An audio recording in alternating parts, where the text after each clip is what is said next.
Isang mapagpalang araw po. Ako po si Yuna Ege, newly elected Assistant Secretary ng Lectors and Commentators Ministry ng Immaculate Heart of Mary Parish. At ito po ang From the Pews. Ang mabuting balita ngayong ika-19 na linggo sa karaniwang panahon ay hango sa aklat ni San Juan. Sa ating ebanghelyo ngayon, nagbulong-bulungan ang mga Hudyo dahil hindi nila matanggap ang sinabi ni Jesus na siya ang pagkaing bumaba mula sa langit. Sinasabi ko sa inyo, ang nananalig sa akin ay may buhay na walang hanggan. Ako ang pagkaing nagbibigay buhay. Ako ang pagkaing nagbibigay buhay na bumaba mula sa langit.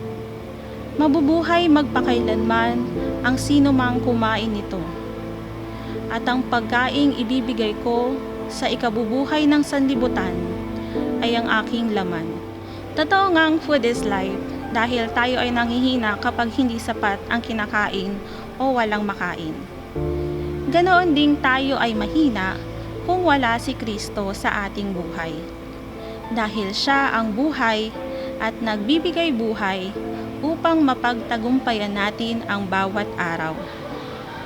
Tuwing tinatanggap natin ang Panginoong Hesukristo sa banal na Eukaristiya, hindi lamang banal na laman at dugo ang tinatanggap natin, kundi pati ang kanyang pagiging maawain, mapagmalasakit at mapagmahal.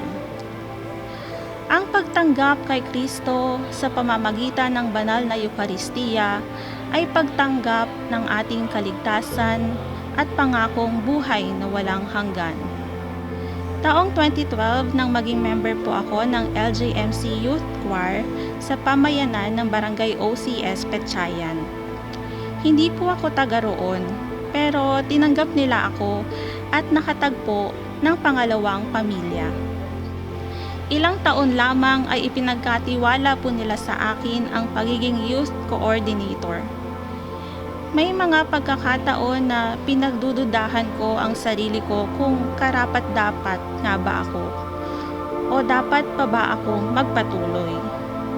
Hindi ko po kasi alam kung anong dapat gawin at hirap po talaga ako sa decision making. May mga panahong umiiyak na lang ako nang walang nakakakita dahil hindi ko na rin talaga kinakaya ang life pressure.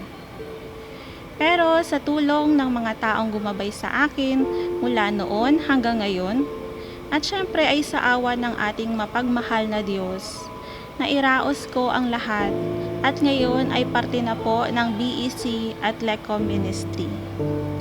Alam ko pong hindi ako karapat-dapat kay Lord, pero patuloy po akong magsisilbi at tatahakin ng daan patungo sa Kanya. Dahil gusto kong makita sa akin ng mga tao si Jesus at maging tinapay rin sa kanila. Atin pong pagdilayan. Naunawaan ba natin ang tunay na kahalagahan ng pagtanggap sa tinapay ng buhay? Sa bawat pagtanggap ng Eukaristiya, ay tunay ba nating tinatanggap si Hesukristo na pagharian ang ating buhay? Manalangin tayo. Diyos amang makapangyarihan sa lahat, lubos kaming nagpapasalamat sa iyong kadakailaan, pagmamahal at pagpapatawad. Naway maging tinapay din kami sa iba, higit lalo sa mga lubos na nangangailangan.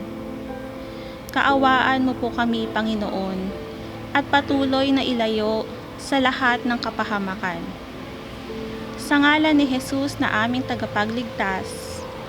Amen.